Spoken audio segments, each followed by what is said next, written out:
Download Sanctifica, the #1 Latin Mass app. Never forget the daily rosary again. Pray together with Bishop Schneider. Download the app today for free.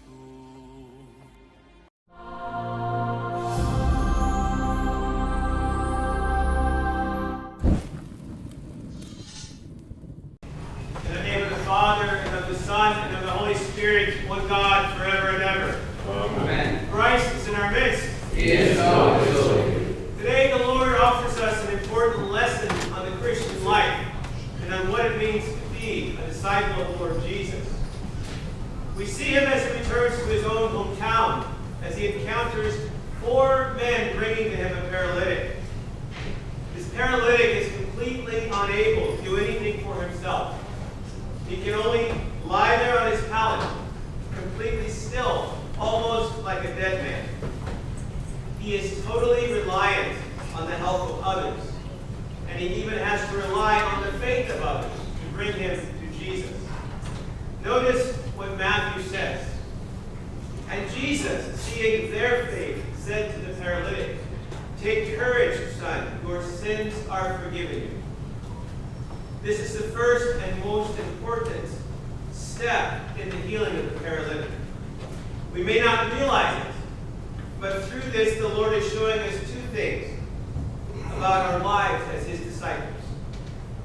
First, the Christian life as discipleship is a process of ongoing spiritual healing.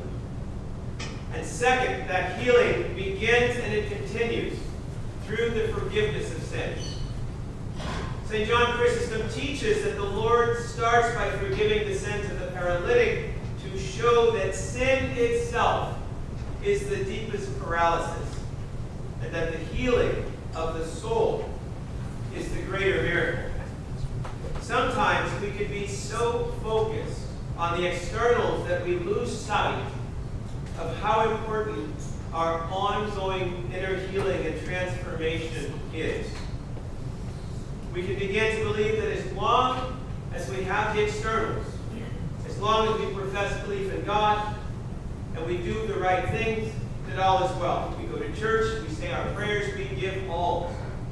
These things are important, they're necessary, but they're not sufficient. If we stop at the externals, we can become a bit like the scribes who meet in today's gospel and continue to harbor evil thoughts in our hearts. As Melchite Catholics, we understand that salvation includes the ongoing healing and restoration of the soul. This is a process that begins with our baptism and takes place primarily in and through the church. One thing that can stand in the way of this process of our healing and transformation is our simple refusal to make ourselves available for the sake of others. This can be as simple as forgetting to pray for the needs of others, or refusing to offer help in concrete ways when we have the power to do so. And over time, this can lead to our own spiritual paralysis, making us indifferent to others and to the transforming work of God's grace in our lives. To the extent that we are healed and transformed, we're able to bring others to the Lord through our prayers and through our deeds. This is what disciples do. We can be like the 4 men who bring the paralytic to Jesus today. And the saints, in all of their diversity, all of their variety, they show us the many ways of what this can look like. One example is our Holy Father, Athanasius of Athos, whose memory we celebrate today. He was born in the 10th century in a place called Trebizond, a Greek city on the southern shore of the Black Sea. And although he was born to faithful Christian parents, he was orphaned at a young age and taken into care by a military officer. His education was in Constantinople, and he was very popular among his classmates and his friends, not because he strove to be popular, but because they saw the attractiveness of his Christian life. They saw his inner transformation and the virtues of meekness and humility. There's one particular story from his youth that illustrates this. Once, as a group of them were playing, they chose one person to be the emperor, another person to be a commander in the military, and another to be an it chose St. Athanasius for this role, and this would later prove to be very prophetic. Our father, St. Ephrem the Syrian, teaches that Christ is the divine physician, but he's a physician who doesn't wait for us to come to him. Instead, he comes in search of those in need of spiritual healing. And today the Lord is here in our midst to seek us out. He's come to offer us healing and restoration and forgiveness of sins. But even though the Lord comes to seek us out, he leaves the choice to us of whether we will accept what he offers or not. Acknowledging our need for the Lord's help is the first step towards receiving. The second step is to prioritize our spiritual life and to take it seriously. St. Athanasius dedicated himself to a life of prayer and study. And this life of prayer and study is not just for monks and for nuns or for those who have been ordained. This is for every baptized Christian. This can be as simple as beginning and ending each day with a few minutes of prayer. And if you're too busy to begin and end your day with prayer, you're simply too busy, and something has to go. If we have that habit in place, we can then begin to incorporate daily scripture readings. We can look at the liturgical cycle of the church, and we can read the daily gospel and epistle, or perhaps we can simply read a few passages from the gospel each evening before we go to bed. If we have those two basic practices under control, then we can incorporate the habit of spiritual reading. Taking a good spiritual book and reading a few passages each day. And of course, it goes without saying that we want to frequent the Holy Mysteries, especially confession and Sunday Eucharist. These practices are the means through which the Lord can heal our souls of our spiritual paralysis so that we too can walk as mature disciples of the Lord Jesus. St. Paul describes what this looks like in today's epistle. As mature disciples who have been freed from our spiritual paralysis, we use our different gifts for the building up of the community, in the parish, in our homes, at work, at school, even in our neighborhoods. We hate what is evil, and that isn't other people, even if they're hold different political views than we do. What is evil are sins and passions, beginning with our own. We cling to what is good, such as our fraternal love for one another, giving preference to others. We can even learn, with God's help, to rejoice in hope, experience our various tribulations with patience, and remain steadfast in our prayers.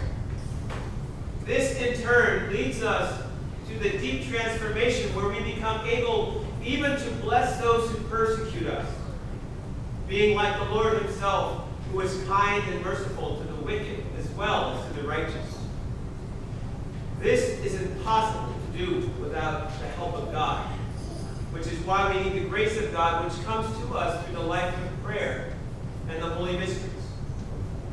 And as the Lord heals our paralysis, we are able to live a life of service to others.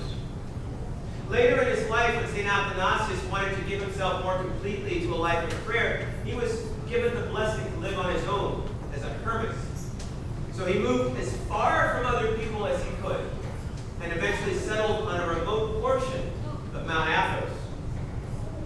After this, many others began to gather around him, also seeking a life of solitude and prayer.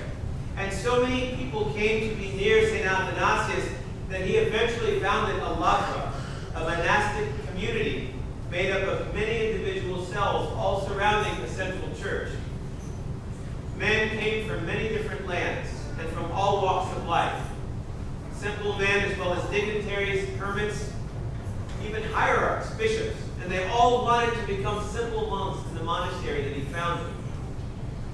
He, in turn, welcomed them. As those who are being healed by the Lord of our own spiritual paralysis, we can practice making ourselves available to others in need as we're able. At home, if there's someone who's in need of help, we can stop what we're doing. We can put on a smile even if we're irritated. And we can offer assistance without waiting to be asked. When someone we know has had a rough day, we can set aside our agenda and be available to patiently and cheerfully listen to them. Simply to be present and to serve as needed. And when we're struggling to do these things, when we're struggling sometimes even to hold on to the faith, we can simply choose small acts of kindness and generosity that are within our power, out of love for God and those around us, as an expression of our faith. These are all ways that we can show that we are spiritually alive and working with the help of God to get up off of our own pallets. We never know the impact of even our smallest efforts. St. Athanasius founded his monastery in 963. It's still active today, and it's known as the Monastery of the Great Lavra. It was the first monastery ever founded on Mount Athos. As the Lord's disciples, we too can bring others to Christ.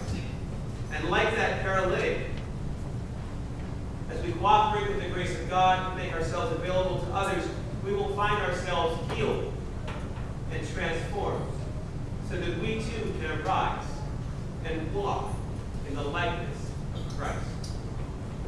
To Christ our God be glory, now and always and forever and ever. Amen. iCatholic Mobile is the only American Catholic mobile phone company. Unlimited 5G data, text, and talk. We believe every time you pick up your phone, you can be connected to your faith. When you become an iCatholic Mobile member, you are joining the fight and helping to fund organizations that defend your faith. Join us today. Join the faithful and download the Sensus Fidelium app today.